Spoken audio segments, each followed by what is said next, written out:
2006, em pleno governo Lula, o pré-sal foi descoberto. Os diretores da Petrobras foram falar com ele sobre a magnitude da descoberta, mas esclareceram que a lei da concessão 9478/97 do Fernando Henrique dava a propriedade do petróleo a quem produzisse, quebrando o monopólio estatal do petróleo. Então precisava fazer um novo marco regulatório. Então o governo Lula fez um grupo de trabalho convocando vários representantes de vários ministérios, e esse grupo de trabalho, durante 2 anos, elaborou os projetos que resultaram na lei de partilha, na criação da PPSA, na concessão que o governo deu à Petrobras de 7 blocos para serem explorados por ela. Ela comprou os blocos, etc. Nesse interregno desses 2 anos de trabalho do grupo de trabalho, houve pressões muito fortes através de telegramas publicados pelo Wikileaks, da Chevron, da Exxon, do próprio consulado americano, interferindo na elaboração da lei de partilha. Eu acompanhei muito de perto, lá na Câmara, o IBP, que é dominado pelo cartel do petróleo. Na época, o presidente do IBP era o presidente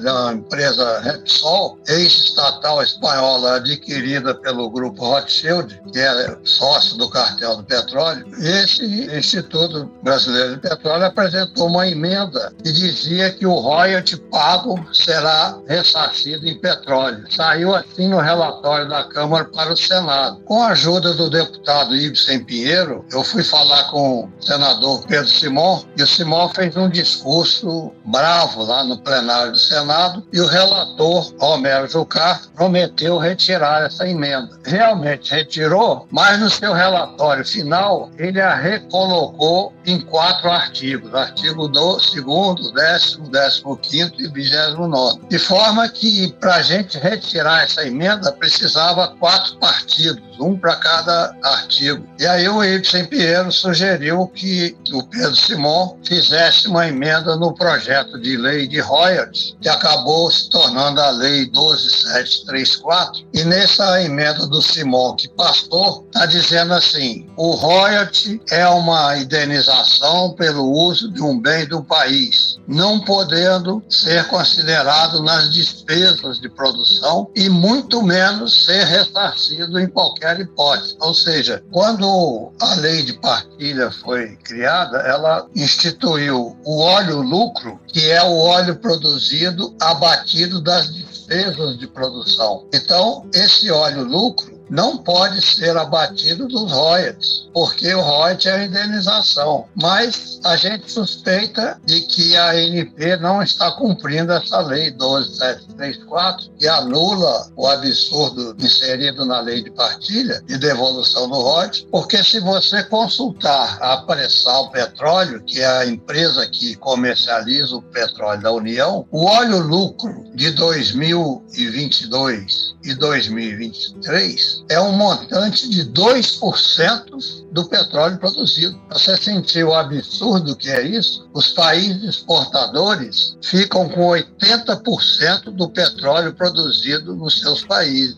O Brasil está ficando com 2%. Qual a minha conclusão? Como a média dos leilões que tem acontecido, ganha o leilão quem der maior participação no óleo-lucro para o governo, certo? Os leilões, em média, estão dando 40% para o governo. A oferta que ganha o leilão é, em média, 40% do óleo-lucro para o governo. Como esse óleo-lucro está chegando 2% apenas, eu deduzo que a ANP não está cumprindo a lei, está considerando como despesa o royalty, que abate no óleo-lucro. O royalty pago está sendo ressarcido pelo governo, ou seja, o governo é que está pagando o royalty. E, além disso, teve uma lei do Temer, que um assessor legislativo, Paulo César Ribeiro Lima, apelidou de Lei do Trilhão, que dá direito às empresas a abaterem o royalty nos impostos. Então, abate o royalty nas contribuições sobre o lucro líquido e abate o royalty no imposto de renda. Ou seja, no fim, as empresas não pagam o royalty e ainda usam para bater nos impostos. Então você tem hoje 30% aproximadamente da produção nacional já é de empresas estrangeiras. Então essas empresas estrangeiras não pagam royalties, não pagam impostos e não pagam imposto de exportação. Prejuízo total